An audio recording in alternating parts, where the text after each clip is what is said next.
welcome to Washington Talk. I'm Eun Cho.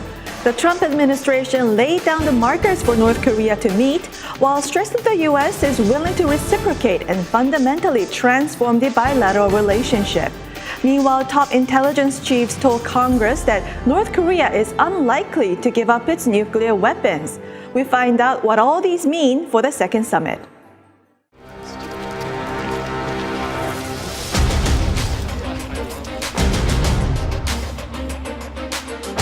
We will get that at some point through a comprehensive declaration. We must reach agreement on expert access and monitoring mechanisms of key sites, international standards.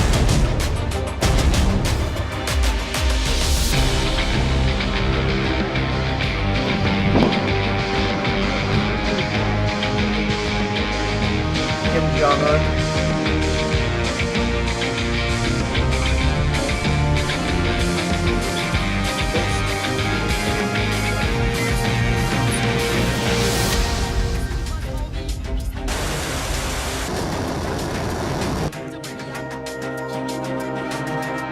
Because its leaders ultimately view nuclear weapons as critical to regime survival. The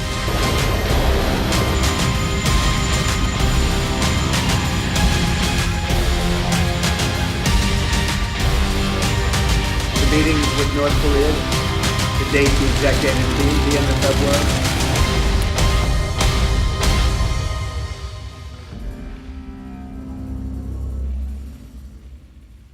In the studio with me today, Ambassador Thomas Hubbard, the chairman of the Korea Society and senior director of the McLarty Associates. He served as U.S. ambassador to the Republic of Korea from 2001 to 2004. Also joining me today, Mr. Scott Snyder, director of U.S.-Korea Policy Program at the Council on Foreign Relations. His latest book, South Korea at the Crossroads, charts the evolution of South Korean foreign policy and strategic choices. Welcome to the program. Good to be here. Thank you. Good to be here. Now, Ambassador, Special Representative Beacon, in his speech this week, disclosed for the first time that Chairman Kim had promised to Secretary Pompeo to dismantle the plutonium and uranium facilities.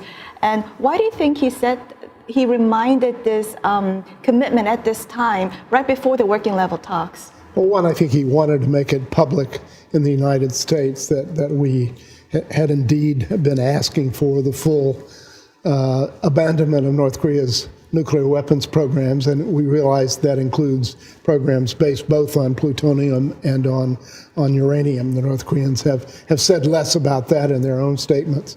So I think it's important that Chairman Kim said it to him, and it's important that he made it public so that the North Koreans know that the American people will be expecting that too.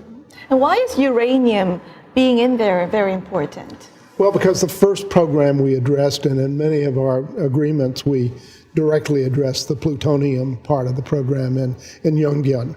And so there's been less said about the uranium side of it, and it's important to get that directly onto the agenda. Mm-hmm. And Mr. Snyder, Special Representative Beacon and also Secretary Pompeo stressed the simultaneous and parallel actions by the two sides. Why do you think the U.S. is stressing this point at this time? Well, the critical thing about simultaneous and parallel is that it is designed to address the North Korean desire to approach the Singapore statement in a sequential fashion, starting with normalization of relations between the U.S. and DPRK and the establishment of peace, and then doing complete denuclearization. But I think the proper way to move forward based on the statement is actually to simultaneously pursue all of those objectives so that you can link up complete denuclearization with the objectives of peace and normalization of relations. Mm-hmm. So simultaneous actions on these four pillars of the Singapore Agreement, would that reinforce each other's, would that reinforce the steps together? Yeah, I think it does, and in a way, it's a statement by the United States that we would like to address all of these issues and go forward on that basis. In another way, the North Koreans have always wanted some kind of step-by-step, simultaneous action-reaction, and I think that is a bit of a concession to the North Koreans that we'd like to go. And we're no longer saying, you destroy your entire nuclear weapons programs, and only after that will address all of these other things. It introduces a step-by-step sequential element that has not always been part of the U.S. approach. Did you also read the flexibility? I think that flexibility is part of what Special Representative Began has been signaling, but I also saw firmness in his speech, and namely with regard to a reaffirmation that the ultimate objective is complete denuclearization and that a final fully verified denuclearization process will include stopping production, dismantling and removal of both missile and nuclear facilities. So there's this flexibility and firmness at the same time. How should North Korea respond and come up with new denuclearization steps?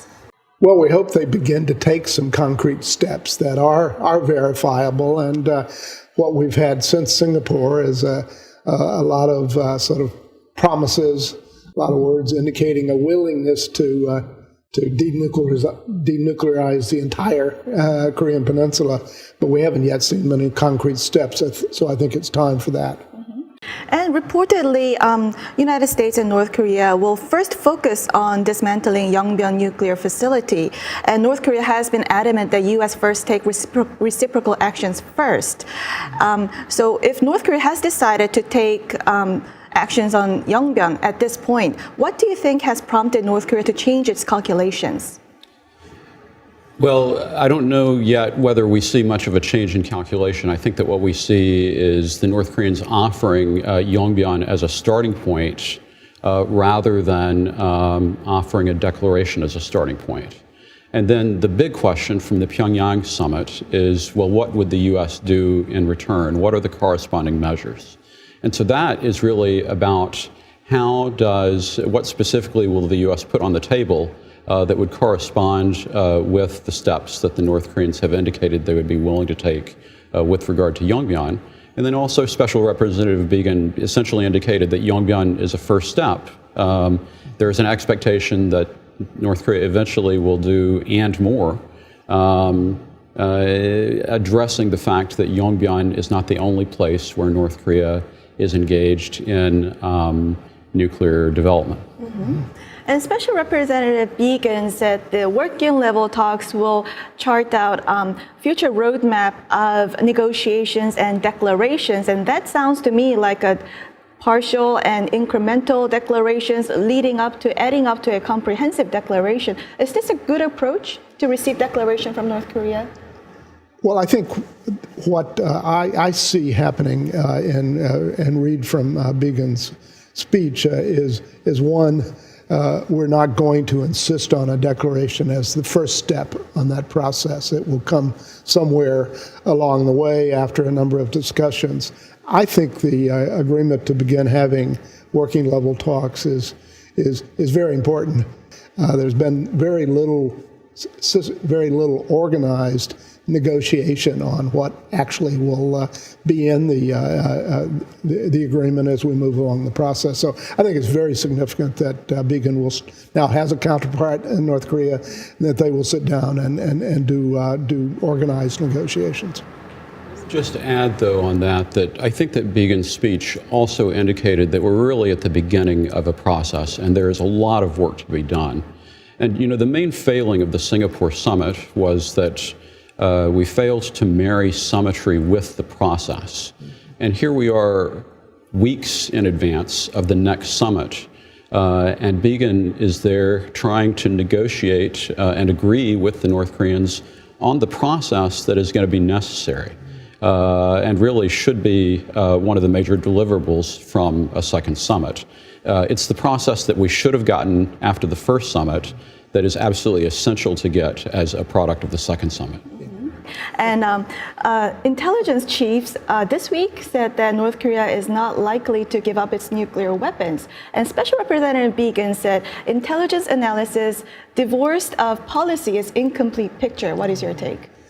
Well, I think my own view on this and what I think he's trying to say, I think every expert agrees that it will be very difficult to somehow persuade North Korea to give up its nuclear weapons program. As the intelligence, the chief of national intelligence says, this regime sees its nuclear weapons program as key to its survival, and it will not give it up easily. On the other hand, I think as one of you mentioned at the beginning, this negotiation, this first step into a real negotiation, is starting out on a positive note, and the North Korean leader has given us some material to have a positive attitude, including the statement that they're prepared in the right circumstances to give up both plutonium and uranium enrichment programs. But it has to be worked through. And Scott, some critics point out that for the past 25 years, intelligence analysis has always been North Korea will not give up its nuclear weapons. So what is your take? Well, we've had that assessment for a long time, and I think that Special Representative Began was really correct when he indicated that that is the trajectory that North Korea is on. He did not dispute the facts on which the assessment was based. He simply said that the objective of policy is to try to change the trajectory of U.S. policy in order to induce a change in the trajectory of North Korean policy. And frankly, that's the only way that it's going to be possible for us to see any new result as the U.S. and North Korea try to grapple with this issue. We have in the past often said, as I indicated earlier, give up all of your nuclear weapons programs in a full and verifiable way, and then we'll talk to you. Now we've kind of reversed that, particularly I think with the top leaders involved, where we're now saying, we recognize that you have a program. We're not going to insist that you disclose all of it right now. We've heard what you've said about your willingness under the right circumstances to give it up. Let's start talking and see how we can get to a point where you're prepared to do that. I think that's the right approach. Mm-hmm.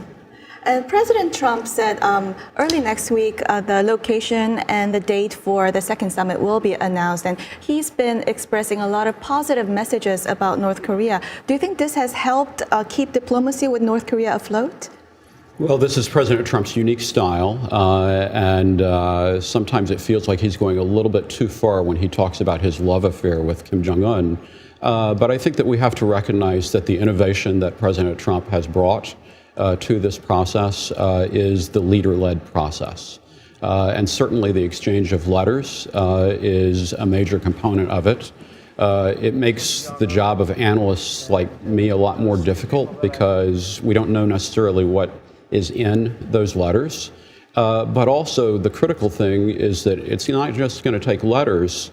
The two governments themselves have to start to work with each other if we want to see this love affair turn into a positive relationship. Trump and Kim can't just elope. They have to bring their governments with them and bring the families together, basically, in order to make this a positive outcome. Mm-hmm. Wouldn't this top-down diplomacy, doesn't it give a momentum to the working level officials and give them room to work on? Yes, and we haven't yet said that one of the most positive things that have come out of this top-down process is that North Korea is no longer testing.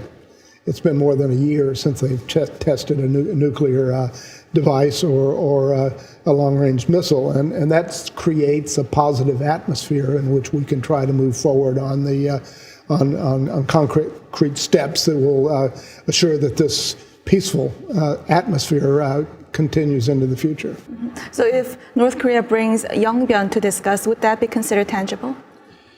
I think that it could be a tangible first step, and I think that's really the flexibility that the administration has shown so far, is the willingness to maybe start by eating a slice of this pie by working on Yongbyon, but at the same time, Special Representative Began and John Bolton have been very clear that our ultimate goal is going to be to see a final fully verified denuclearization that includes removal of the program.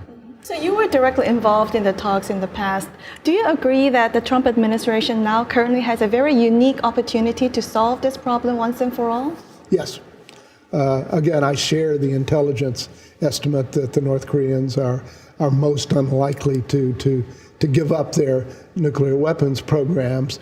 But I think we have the best opportunity we've ever had to try to bring about a change. There's a new leader in North Korea with a different way of operating. There's a new leader in South Korea with an openness to engaging with North Korea. And we have President Trump, who's willing to take a chance and see if this top-down process can bring about the right result. I think the problem, the main issue after Singapore is that President Trump really did not tie down the process and didn't tie down even some of the definitions, the definition of what denuclearization is. He got a lot of words, but very little concrete result. And as Scott said, I think this time it's important that something concrete come out of it. And I very much believe that process has to be key. But I go back to the fact that North Koreans are not testing. I think that is a central factor that allows all of this to go on. Well, on that note, we'll end our conversation here and watch video for our next discussion.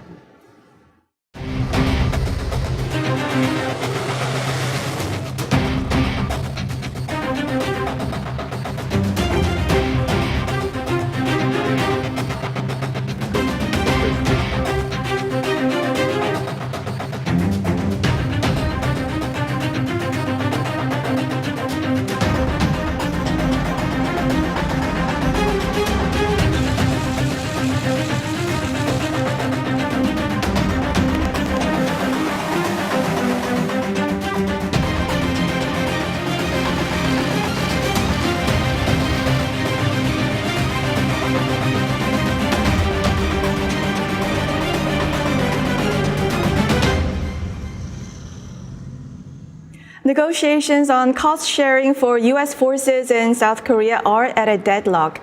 The 5-year special measures agreement expired at the end of last year, and the deadline for the negotiations is set at mid-April. Ambassador, North Korea, through its official media, already criticized Washington for requesting Seoul to pay more and to share more burden. And do you expect North Korea to seek to drive a wedge between Seoul and Washington over this issue? Well, I think the North Koreans probably see this and our failure so far to agree on cost sharing as a windfall.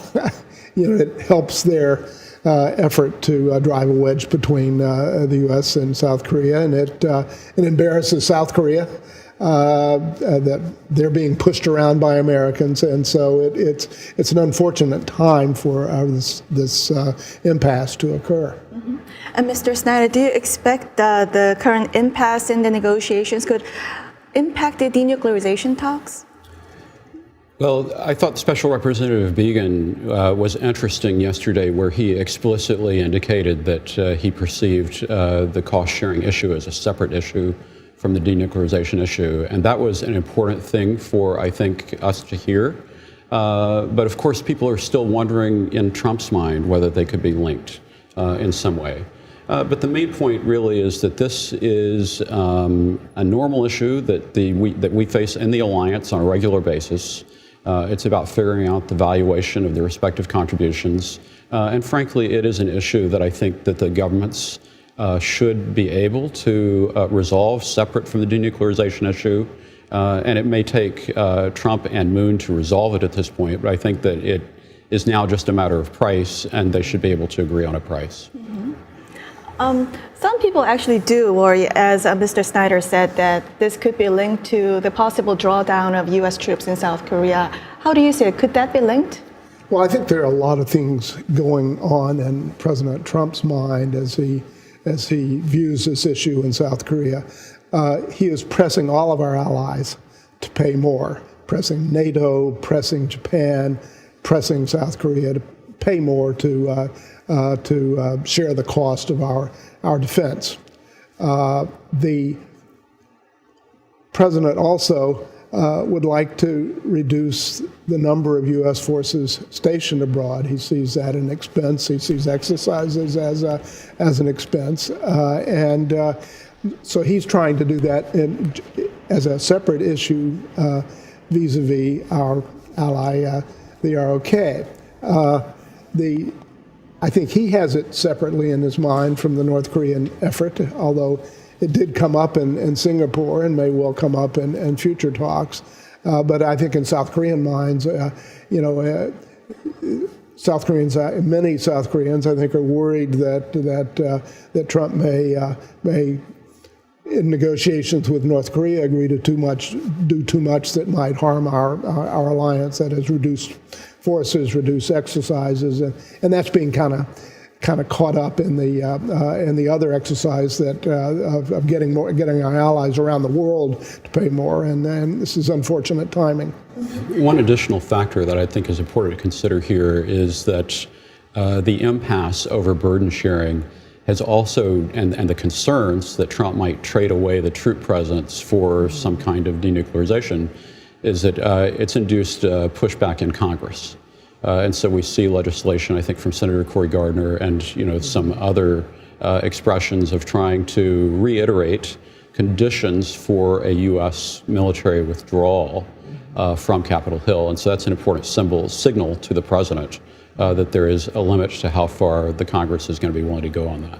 Mm-hmm. More fundamentally, some experts point out the fissure between the two sides is not because of the cost sharing, but because of the perspectives over the common enemy, North Korea, the different perspectives between Seoul and Washington. What do you think? I don't see that. I think the issues are separate, and certainly I believe in President Trump's view. The cost reduction point is very important, and it's happening around the world. Mm-hmm. So, Scott, how can the two sides best conclude the special measures agreement? Well, I personally think the best way to conclude that agreement is for President Trump and President Moon to settle the issue as part of preparations for President Trump's meeting with Kim Jong-un. It's inevitable that they should talk or probably meet in advance of that summit, and I think that provides an excellent occasion upon which to settle this basically what will be a side issue in the context of focusing on the Trump-Kim summit. I mean, I think the fact that Steve Biegun included that issue in his speech that was really part of the North Korea process is a sign that we're going to try to fix it. Mm-hmm. Well, on that note, we'll leave our discussion here and move on to our next segment. Now time for the photo moment, time to look at an interesting North Korea picture. Today we have a picture of a North Korean art troupe performance in Beijing. Chinese President Xi Jinping and North Korea's Vice Chairman of the Workers' Party Central Committee, Lee Soo-yong, along with North Korean performers, are in this group picture. The event was part of celebrations marking the 70th anniversary of the two countries' diplomatic ties this year. Scott, what's your reaction? Well, this performance was originally planned for December 2015. So one reaction is, it finally is here. They are sending the signal that the China-North Korea relationship has been normalized. And of course, it's important that Xi Jinping is a part of this and blessing it. But really, in a way, this orchestral performance, it provides window dressing, but I think there's still a lot of problems in that relationship. I'm struck in looking at it and thinking about it is that we've been talking here now for more than 20 minutes, and none of us has mentioned China.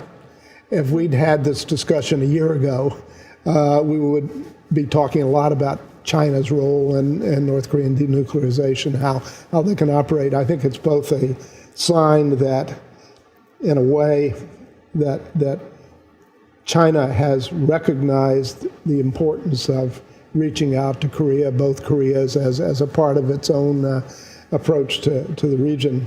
China wants to be more involved. Mm-hmm. Well, that's all the time we have for this week. Mr. Snyder, Ambassador Hubbard, thank you for joining us. Thank you. Thank you. Thank you. And this was Washington Talk from the Voice of America, and I'm Eun Jung Cho. Join us next week for more analysis on North Korea.